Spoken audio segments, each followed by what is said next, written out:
한국경제TV 생생한 실전 투자 정보 와우퀴. 월 5,000원 커피값으로 투자 정보가 내 손 안에 배달됩니다. 와우킥 N에서 만나요. 오늘 국제경제 읽기 시간에는 제롬 파월 연준 의장의 형사 기소 가능성, 그러니까 연준의 독립성 훼손 가능성과 이것이 어떤 의미를 갖고 있느냐 제대로 짚어보겠습니다. 도움 말씀에 한상춘 한국경제신문 논설위원 자리에 있습니다. 안녕하십니까? 네, 안녕하십니까? 자, 위원님, 어제 이 시간을 통해서 이번 주에는 의외로 여러 가지 일들이 일어날 수 있다 미리 짚어주셨는데요. 깜짝 놀랄 만한 일들이 시장에 전해졌습니다. 네. 앞서 그 시청자분이 이 한국경제TV 방송을 계속 보셨으면 작년 7월에 FOMC 직전에 트럼프 대통령이 느닷없이 그 페드에 방문해서 예.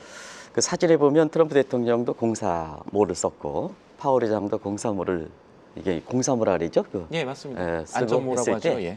안전모를 썼을 때 트럼프 대통령이 얘기했을 때 바로 그 파월 의장이 고개를 절레절레 흔들린 거를 봤을 겁니다.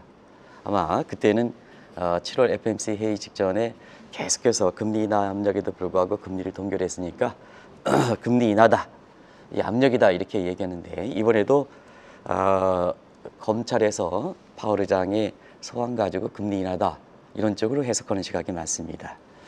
아마 그때 당시에 미리 예고한 게 아닌가 생각합니다. 그 장면을 다시 한번 서 PD께서 보여주실지 모르겠습니다는 공사모를 쓰고 안전모를 쓰고 했을 때 파월 의장이 고개를 절레절레 했던 장면이 있는데요. 그래서 이번에 파월 의장의 그 소환 소식 이후에 미국 사람들에 대해서는 이런 얘기가 있습니다. I knew it. I saw that coming 해서 내 그럴 줄 알았다. 내 그럴 줄 알았다. 그러면 사실 이번에 검찰의 소환은 금리 인하 압력이 아니라 그 이상의 의미를 갖고 있다 이렇게 볼 때 있습니다. 어쨌든 이번 주에는 어제도 말씀드렸습니다는 일정이 많다. 대법원의 판결이 오늘 지연됐습니다는 여기 입법 판결할 때는 트럼프가 면피 차원에서 차기 FOMC 의장, 차기 페드 의장이라든가 이런 걸 임명하지 않겠느냐 하는 이런 쪽을 어제 말씀드린 적이 있습니다. 결과적으로 보면 뒤늦게 알려지긴 했지만 연방검찰청에서 파월 의장을 사실 소환했던 거로 이렇게 나오고 있습니다. 이건 아무도 모르다가 파월 의장이 스스로 밝히면서 알려졌습니다. 예. 그리고 트럼프 대통령은 모르쇠로 지금까지 일명하고 있습니다. 시청자 여러분, 모르쇠라는 표현을 잘 아시죠? 모르쇠를 일관하고 있습니다. 그러다 보니까 시기적으로 민감한 때죠. 여러 가지로 차기 의장 앞두고 있고 올해 첫 연준 회의도 앞두고 있고 1월 20일 취임 이렇게 취임 1주년도 앞두고 있기 때문에 시기적으로 민감한 때 이렇게 검찰청장이 느닷없이 소환하다 보니까 다양한 추측이 나오는 것 같습니다. 대체로 보면 우리나라에서는 1월 FOMC 앞두고 금리 인하 압력이다 이렇게 하면 모두가 걷다 놓는 것 같습니다. 작년 7월에서는 페드를 방문했을 때는 금리 동결했습니다. 트럼프가 금리 인하했는데 동결했으니까 그때까지니까 금리 인하 압력을 볼 수가 있습니다. 근데 9월달, 10월달, 12월달 전부 금리 인하를 했습니다. 그러다 보니까 이번에도 금리 인하 압력이지 않느냐 하는데 이미 금리 인하는 되어 있다 하는 측면에서 그 이상의 의미를 갖고 있다 이렇게 보시면 되겠습니다. 어찌됐든 검찰에서 페드 의장을 소환하는 것은 독립성 해장입니다. 이건 1913년 페드 설립 후에 최대 위기가 되는 겁니다. 아시겠습니다는 검찰에서까지 이렇게 하고 검찰청장이 누구냐? 검찰청장이 트럼프의 가장 아부하는 사람입니다. 페니라는 사람이 아부하는 사람이기 때문에 지금 미국 내에서는 일파만파 확대되고 있다고 볼 때 있습니다. 오늘 그 장에서 보면 전약 후강이다 이렇게 합니다. 근데 마켓워치에서 영어 표현을 기가 막힌 걸 했습니다. flush up이라는 표현을 썼어. BRUSH입니다. 이 flush up은 파월 의장에 쌓이는 불안감을 완전히 해소한 게 아니라 브러쉬는 사실 잔챙이는 전부 남아 있습니다. 겉은 다 했고 잔챙이는 남아 있습니다. 불치가 남아 있다 이렇게 보시면 되겠습니다. 그 표현을 잘들 보실 필요가 있습니다. 결과적으로 보면 파월 소환에 의해 페드의 문제는 계속해서 문제가 제기될 것이다 하는 측면에서 오늘 한번 보겠습니다. 지정학적 위험 증가하지 않았습니다. 오늘 특별히 증가하지 않았습니다. 금 가격 바짝 올랐습니다. 은 가격 바짝 올랐습니다. 주식은 후반에 올랐습니다. 예. 근데 달러가치 떨어졌습니다. 국채 떨어졌습니다. 이게 바로 탈법정화폐 거래입니다. 페드의 독립성 문제가 되고 법정화폐의 신뢰가 떨어지면 바로 이런 문제가 발생한다는 측면에서 시장을 잘 읽을 필요가 있다는 것을 말씀을 드리겠습니다. 말씀하신 이런 상황들이 저희가 한 의원께서 계속 이야기해 주신 디베이스먼트 거래, 탈법정화폐 거래가 강해질 수 있는 어떤 변곡점이 될 수 있다, 이렇게 생각을 해볼 수가 있을 것 같고, 그리고 지금 상황 보면 이 화면에 나오지만 연준 의장의 얘기를 보면은 일단은 연준 의장에 대한 기소 소환까지는 수사까지는 착수가 된 것인데, 파월 의장은 이것을 연준이 금리를 설정할 때 대통령의 선호를 따르지 않은 결과라고 발언했습니다. 동의하십니까? 네, 사실은 파월 의장은 법률가입니다. 예, 변호사죠. 예. 법률가입니다. 출신이죠. 그러니까 예. 법률가가 변호사죠. 법률가이기 때문에 사실 검찰의 소환 입장은 파월의 자존심을 가장 건드린 거다 이렇게 보여졌습니다. 예. 그런 과정에서 사실 작년 이후에 트럼프가 취임 이후에 지속적으로 연준에 압력을 가했던 사강 시청자 여러분이 잘 아실 거로 놓고 옵니다. 결과적으로는 기준금리 변경 놓고 파월에 계속해서 압력을 넣고 있는 상태고, 그것이 잘 안 되다 보니까 페드 방문하고 페드 인사들 교체하고 차기 의장 되는데, 사실 시청자 여러분 아시겠지만 가장 중요한 게 뭐든지 자기 기관자 입장에서는 기관을 할 때 가장 중요한 경비입니다. 경비. 그 경비까지도 페드가 백악관이 장악한 상태입니다. 자, 이번에 명시적인 검찰 소환에 페드의 경비 개보수 비용이 25억 달러입니다. 맞습니까? 시청자 여러분, 내가 많은가 하는 것을 비교해서 드리겠습니다. 지금 백악관의 옆에 제2부속실에 완전히 짓고 지금 골든하우스를 만들고 있습니다. 그 비용 알려지지 않았습니다. 대체로면 이번에 연준의 개보수의 25억 달러보다 금맥기 치러니까 돈이 100억 달러 이상 될 것이다. 자, 자기가 하는 부속실은, 그 부속실도 깨끗합니다. 무너지고 골든하우스를 지고 금백기 치렀는데요. 거기는 알려지지 않았습니다는 지금 추측은 100억 달러 나오는데, 중앙은행에 그것도 1913년 이후에 개보수가 잘 안 됐던 연준을 하는데 25억 달러면, 자, 검찰 소환에 무슨 놈의 100억 이상씩 소비하는 자기 제2부속실에 1913년 개보수가 잘 안 된 연준의 중앙은행 땅을 이렇게 중앙의 개보수는 25억 달러 가지고 무슨 검찰 소환이란 얘기입니까? 이게 두 가지 문제거든요. 법률가인 이렇게 파월 의장을 검찰이 소환했다는 측면에서, 우리나라도 그렇지 않습니까? 검찰과 판사 얼마나 지금 갈등이 심하지 않습니까? 그런 측면에서요. 단순히 이번에 뭐 1월 FOMC 회의 앞두고 금리 인하다 이렇게 해서 전부 걷다 들이대고 있는데, 그건 작년 7월에 경행되고, 이번에는 뭐냐? 본격적으로 페드가 파월에 점령당하는 이런 수수로 읽혀지는 겁니다. 이게 뭐냐? 아까 우리가 방송 전에도 신인기 앵커가 집권 일기 때 하지 못했던 것을 다 하는 것 같다. 파월은 주먹구구시로 하지 않는다 하는 쪽을 이제 말씀드렸는데요. 다 계획에서 했던 겁니다. 그래서 우리가 대선 과정에서 프로젝트 2025 계획을 이렇게 말씀드렸습니다. 예. 이 프로젝트 2025 계획은 연준의 개선뿐만 아니라 장악하는 시나리오입니다. 결과적으로는 지금 차기 의장이 캐비넷 헤세스로 다시 부각되고 있습니다는, 캐비넷이 트럼프 퀴지 않습니까? 그러면 차기 의장이 캐비넷 헤세스입니까? 자, 미국에서 No, 도널드 트럼프다 이렇게 하지 않습니까? 그게 그 의미를 잘 해석할 필요가 있다는 얘기입니다. 어떤 사람이 이번에 뭐냐, 검찰 소환이 되면 금리나 압력이다 이렇게 한 사람이 얘기하면 전부 몰아가는 이런 형국인데요. 지금 시기적으로 보면 작년과 다릅니다. 집권 이깁니다. 대외적으로 보면 돈노주의에서 중남미라든가 그린란드가 다 장악하지 않습니까? 미국이 장악하는 겁니까? 트럼프가 장악하는 거죠.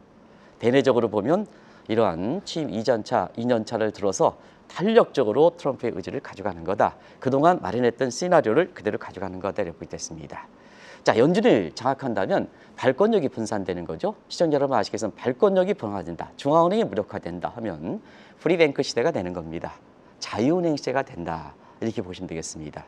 그것이 작년 스테이블 코인법 도입 이후에 중앙은행의 발권력이 독점권이 무너졌지 않습니까? 그러면 연준의 의장을 검찰에 소환되고 페드를 무력화시키고 하면 프리뱅크 시대, 자유은행 시대가 된다. 이렇게 보시면 되겠습니다. 조금 전 말씀하신 이 프리뱅크, 자유은행 시대라는 게 어떤 의미인지 조금 더 짚어주셨으면 좋겠는데요. 네, 최근에 보면 서울대학교 정원찬 교수님 아주 훌륭하신 분이죠. 예, 칼럼을 쓴 게 있습니다. 제가 알기로는 중앙은행 칼럼을 알고 있는데요. 사실 연준에 무력화되고 이럴 때는 프리뱅크 시대가 된다 하는 쪽도 이렇게 되는데요. 우리도 이 방송을 통해서 작년부터 프리뱅크 얘기를 많이 말씀드렸습니다. 그 프리뱅크에 대해서 다시 한번 말씀드리겠습니다. 19세기 중반입니다. 대체로 보면 1850년 남북전쟁 시 비슷하다 이렇게 됐습니다. 그때는 중앙은행이 설립되지 않았습니다. 그 중앙은행 역할을 하는 게 미국은행입니다. 부유축과 결부되어 있습니다. 그래서 남북 간의 격차가 아주 심해졌지 않습니까?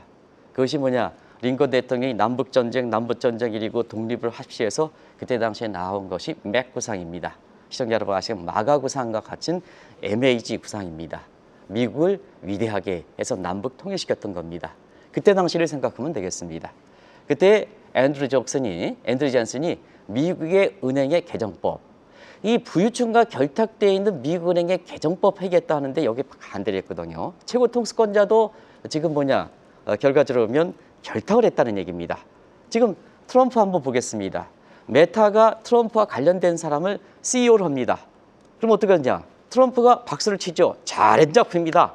이게 국가 자본주의입니다. 시청자 여러분 아시겠습니다는. 기업은 살아야 되지 않습니까? 여당은 그때 당시 정권을 잡고 있는 사람이 여당입니다. 우리나라에서 민주당이나 국힘이나 무슨 기업이 무슨 정치 성향 필요 없습니까? 기업의 환경에 있어서는 정권을 잡고 있는 사람이 여당이죠. 무슨 정치 성향 필요 없습니까? 이다 보니까 메타도 그러지 않습니까? 최고 통수권자 주변에 있는 사람들 자기 CEO로 하는 겁니다. 이게 국가 자본주의지 않습니까? 그런 과정에서 결과적으로 그때 당시에는 미국의 은행의 개정법이 실패하면서 미국이 자유방위 시대에 됐죠.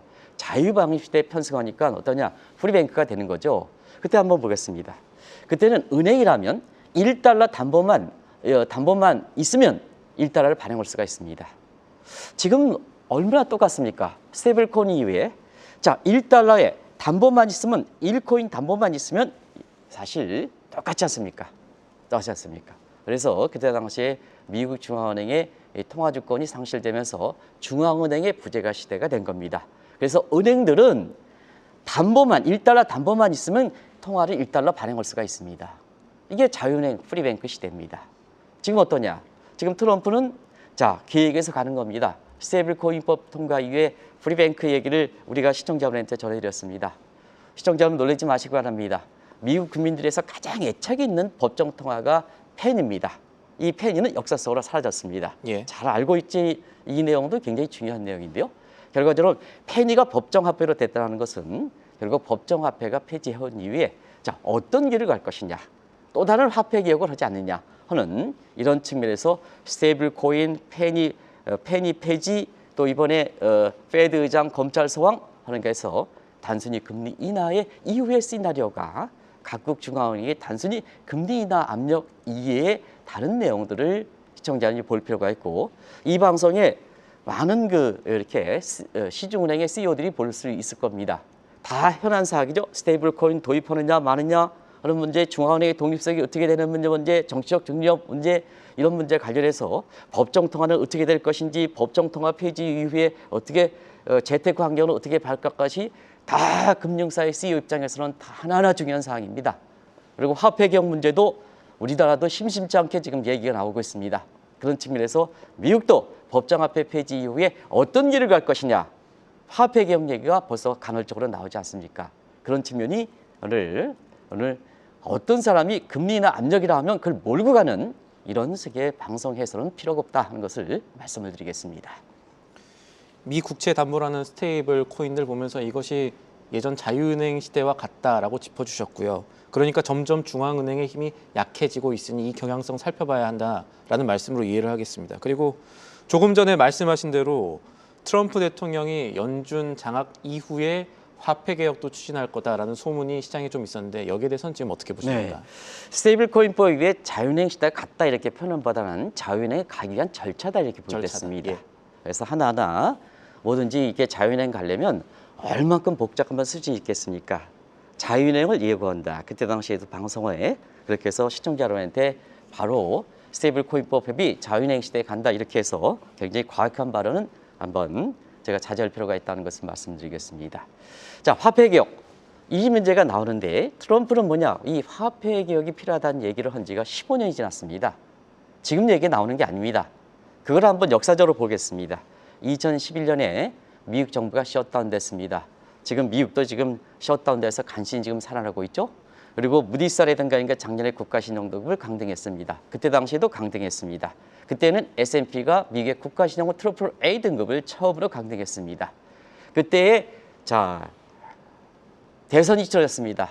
그때 트럼프 친구가 지금은 좀 예. 관계가 소원했습니다는 미트 롬니 공화당 후보입니다. 미트 롬니가 뭐냐 금보리제를 주장했습니다.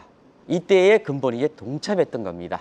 그러면 트럼프 입장에서는 지금의 상황이 2011년 상황과 너무나 유사하지 않느냐. 바이든 정부가 남겨준 사실이 지금 2011년과 너무 유사하다. 왜냐? 국가 채무 문제가 심하다. 내 책임 아니다. 국가 채무 문제가 너무 심하다. 이런 쪽의 얘기들이지 않습니까? 그래서 그런 측면에서 자 작년부터는 트럼프는 코인 왕국이라 하는데 애초부터 코인은 대사국이라 얘기했습니다. 근데 본인 자신이 필요에 의해서 딱 남기니까 지니어스 법 통과하고 자 민간의 화폐 주지권을 흡수했지 않습니까? 그러다 보니까 앞서 얘기했다시피 금보리제 35달러를 1온스를 35달러에 폐거함과 마찬가지로 스테이블코인에서는 1달러를 1코인으로 폐거시키지 않습니까? 너무나 도착하지 않습니까?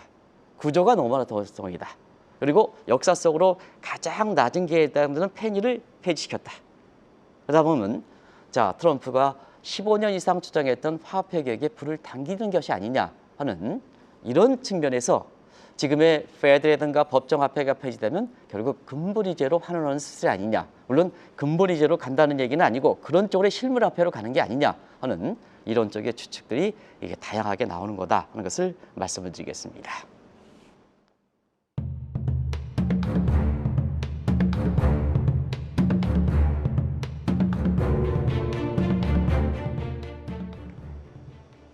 오늘 국제 경제 읽기 시간 이 연준의 독립성 훼손 문제와 화폐 문제까지 지금 연결해서 이야기를 하고 있는데 자 위원님 도널드 트럼프 미국 대통령의 의도한 대로 자유은행 시대로 가기 위한 절차를 밟게 되고 그리고 화폐 개혁 얘기까지 나온다면 그동안의 법정화폐 100달러 이런 것들 어떻게 되는 겁니까? 상당히 신뢰가 떨어지는 거죠.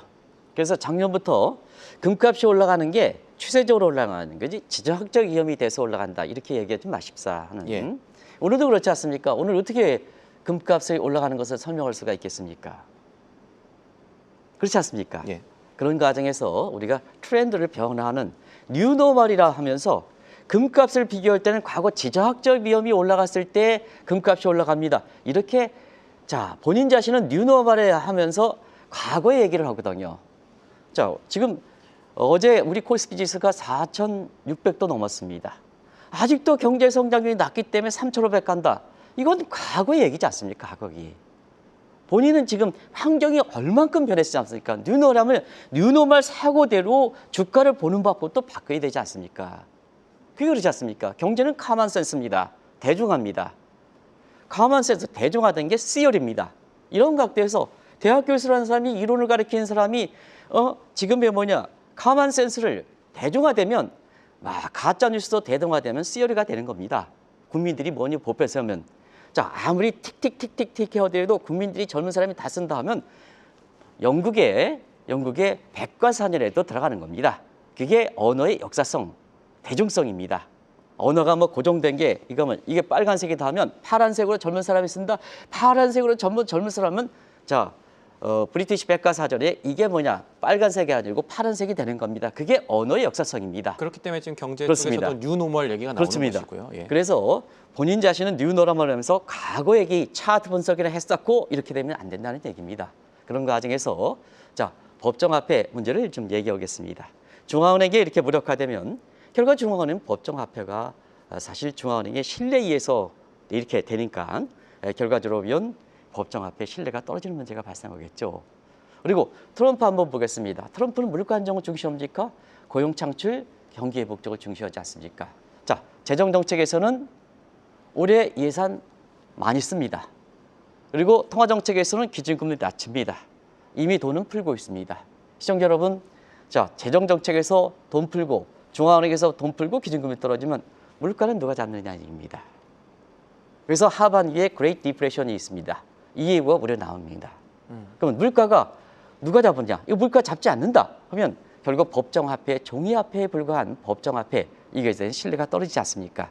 그러다 보니까 이 당신이 갖고 있는 5만 원, 당신이 갖고 있는 100달러 가지고 다른 대안적인 투자를 한다는 얘기입니다. 경제학에서 기회병이 아니겠습니까? 예. 이게 debasement trading이다. 이렇게 보시면 되겠습니다. 지금 저희가 디베이스먼트, 탈법정화폐 얘기를 하고 있습니다. 왜냐하면 달러의 가치라는 것이 지금 여러 가지 연준의 독립성 문제라든가 달러 인덱스 좀 떨어지고 있고 뭐 지금 당장의 문제가 아니라 경향성을 저희가 봐야 되는 건데 그러면은 법정화폐 이외의 자산군 뭐가 있나 봤더니 그래서 오늘 금이 오른다 보는 게 맞겠죠? 네, 사실은 그렇습니다. 지금 차원에서 세계 3대 안전통화는 뭘까? 그동안 이론적으로 보면 자, 미국의 국제 달러 예. 그리고 뭐냐? 금이 되겠죠? 이게 이제 안전통화입니다. 근데 지금 뭐냐? 미국에서 자꾸 신뢰를 떨어뜨리지 않습니까? 국가부도가 중앙은행의 신뢰 떨어뜨려. 그다음에 법정화폐 100달러짜리 중심통화에 대한 신뢰 떨어뜨려. 그러다 보니까 안전통화로서 사실 달러와 미국의 국채 기능이 약화되는 거 아니겠습니까? 그래서 유일하게 안전자산이 금인 상태다 이렇게 볼 때 있습니다. 이런 상태에서 탈법정화폐 거래가 되다 보니까 결과적으로 보면 화폐 기능이 같이 있어야 되죠. 그래서 뭐냐? 실질 가치가 보장되고 금이 뭐냐? 인플레에 대해서 해칭 기능을 하고 있는 이런 금이라든가 기금속이 손해되는 현상이다 이렇게 보겠습니다. 결과적으로 오늘 한번 보겠습니다. 파월 회장의 소환 이후에 모두가 중앙은행 독립성 얘기합니다. 근데 오늘 한번 보겠습니다. 금과 은 가격 올라옵니다. 주식 가격 올라갑니다. 국채 가격 떨어졌습니다. 달러 가치 떨어졌습니다. 금과 달러는 뭐냐? 국가의 신뢰와 관련돼 있는 거 아니겠습니까? 프리뱅크 시대. 이건 뭐 국가의 중앙은행이 필요 없다는 얘기 아니겠습니까? 그리고 재정정책에서 국가에서 보면 더 쓴다 하니까 국가부도 어떻게 될 것이냐 하는 측면이죠. 그런 측면에서 지금 유일하게 안전할 수 있는 기능이 물가를 안정시킬 수 있는 기능이 결과적으로 AI의 발전이다. AI는 수학 체직의 법칙이 되기 때문에 someday, sometime 어느 날 갑자기 생산성이 증대한다. 자, 지난번에 생산성이 굉장히 증대했지 않습니까? AI가 붙는 쏙 죽었지 않습니까? 그러면 생산성이 증가하면 공급 능력이 확대된다.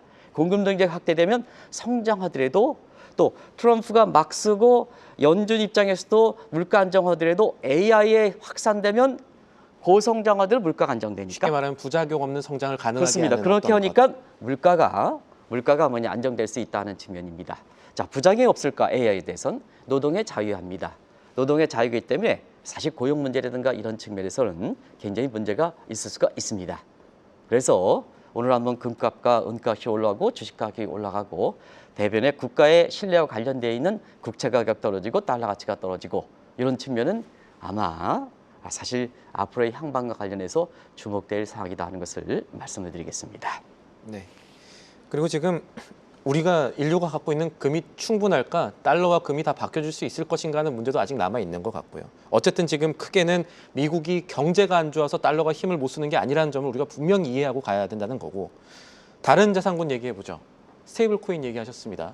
그동안에 이 지니어스법 통과 이후에 스테이블 코인도 그렇고 암호화폐 시장도 좀 지지부진했습니다. 이 시장은 어떻게 봐야 됩니까? 네, 상당히 안 좋았었죠.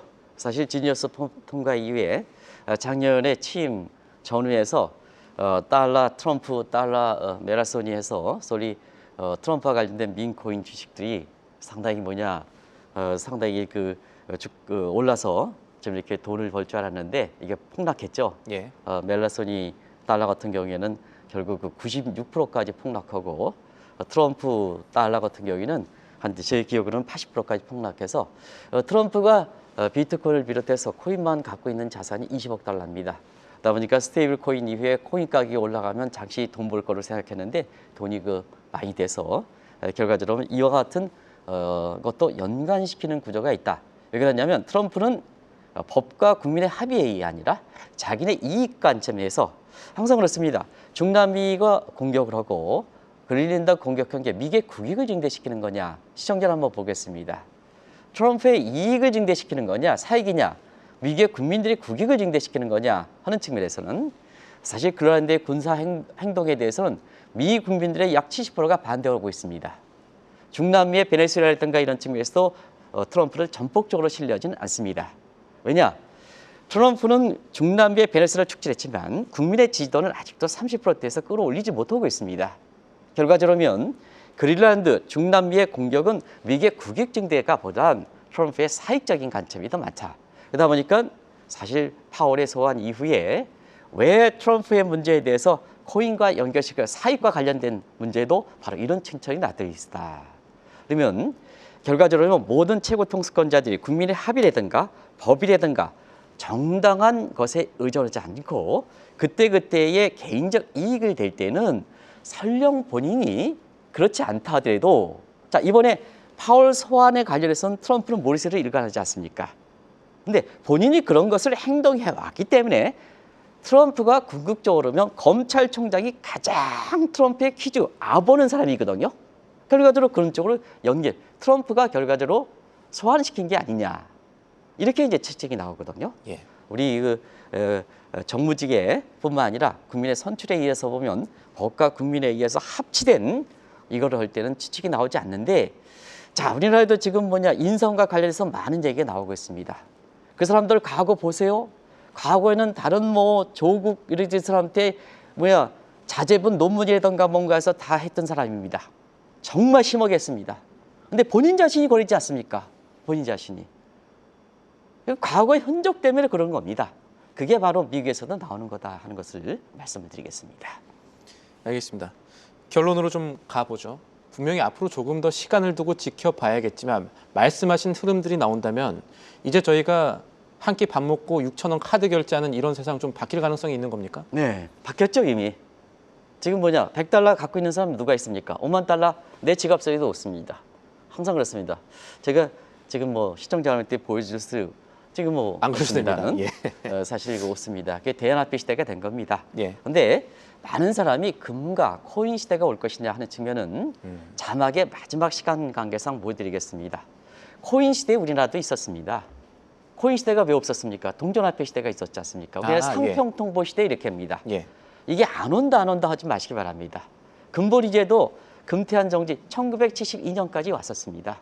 그래서 많은 사람이 법정 앞에 이렇게 익숙해지다 보니까 앞으로 오는 시대에 대해서 이것이 실제로 올까 하는 측면인데 자, 당신의 생활 속에서는 지금 5만 원권 가져되지 않지 않습니까? 100달러짜리 가지게 되지 않지 않습니까? 그래서 과거의 화폐 발전 역사를 보겠습니다. 조개화폐, 실물화폐죠. 그리고 한국의 상평통포 같은 이런 게 코인화폐입니다. 그리고 그 위에 종이화표, 그다음에 중앙에서 권력을 부여했던 법정화폐 시대. 그리고 이제 변해되지 않습니까? 국민의 화폐 생활이 변하면 거기에 따라서 중앙은행도 법정화폐가 변해야 되지 않습니까? 그게 센트럴 뱅크 디지털에서 법정으로 코인을 한가 아니면 스테이블코인에서 민간의 코인의 주조권이 흡수된다든가 지금 금에 의해서 지금 가장 금을 애우지 않습니까? 그러면 금 쪽으로 가는 거 아니겠습니까? 화폐 생활이라는 게 대중성이죠. 언제 과거의 차트 분석, 과거의 성장을 가지고 주가를 봐야 되겠습니까? 지금의 생활은 당신의 입에서도 뉴노멀에 맞게 경제학에서는 커먼센스, 시어리니까 거기에 바뀌어줘야죠. 재테크도 그렇지 않습니까? 경영도 올해도 AI다. 모두가 AI지 않습니까? 그러다 보니까 그 AI라는 환경이 났으니까 거기 경영력도 변하는 거 아니겠습니까? 그래서 우리가 법정화폐 이 시대가 너무 오랫동안 되다 보니까 이 이후의 시대는 오지 않는다 하는데 이미 재테크에서는 그런 시대가 오고 있다. 그래서 시청자분들께 꼭 말씀드리겠습니다. 로버트 프로스트의 가지 않는 길이 The Road Not Taken입니다. 정확하게 가보지 않는 길입니다. 그때는 가장 중요한 게 넥스트 트레이딩이 않습니까? 다음에 어떻게 하냐? 익숙했던 것부터 떠나야 되지 않습니까? 그게 혁신과 창조고 뉴노멀이고 넥스트 트레이딩 아니겠습니까? 넥스트 트레이딩. 그 넥스트 트레이딩이 뭐냐? 앞으로 가보지 않는 길에서 익스펙트과 리스크가 있기 때문에 거기에 잘 투자하는 사람이 대박을 치는 거 아니겠습니까? 그런 것을 꼭 보실 필요가 있다는 것을 말씀드리겠습니다. 익숙한 것을 떠날 준비가 되어 있어야겠다. 이런 것들은 투자 측면에서도 되게 중요한 말로 생각이 됩니다. 오늘 말씀 여기까지 듣도록 하죠. 지금까지 도움 말씀에 한상춘 한국경제신문 논설위원이었습니다. 위원님 오늘도 감사합니다. 네, 고맙습니다. 계속해서 다양한 경제 이슈를 알고 싶다면 구독과 좋아요, 알림 설정 부탁드립니다. AI 캐스터 권미정이었습니다.